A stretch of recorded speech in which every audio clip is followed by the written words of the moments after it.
Bonjour pour ce nouvel apéritif théologique et aujourd'hui nous vous proposons d'aborder une question qui nous a été posée par un auditeur. La Bible est-elle terminée? On peut penser effectivement que ce livre est terminé, il y a une couverture, il a un certain nombre de livres à l'intérieur et est-ce qu'on peut y rajouter d'autres textes?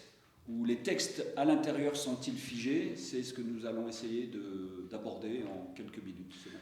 Oui, parce que au fond, il y a tout d'abord la Bible hébraïque qui a été, je dirais, bouclée au IIe siècle, et puis ensuite, on a rajouté le Nouveau Testament.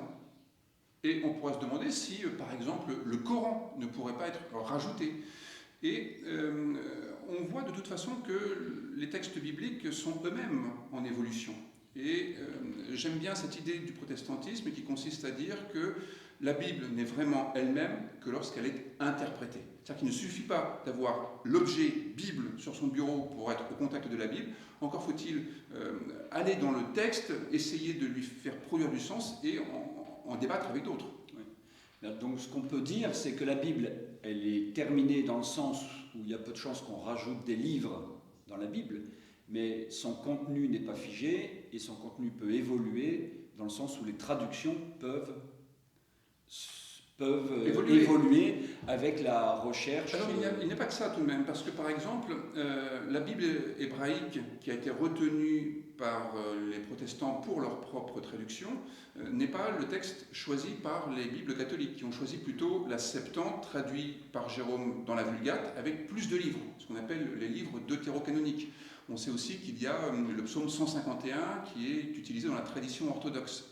Mais, par exemple, quand on regarde l'apport des découvertes de Qumran en 1947, on a des textes qui sont plus anciens que le texte hébreu qui est utilisé pour nos traductions et qui montrent que le texte n'était pas exactement tel qu'il était quelques siècles plus tôt, par exemple. Donc, on voit qu'il y a cette évolution qui fait que la Bible est un livre en mouvement, finalement. Ce n'est pas quelque chose de figé.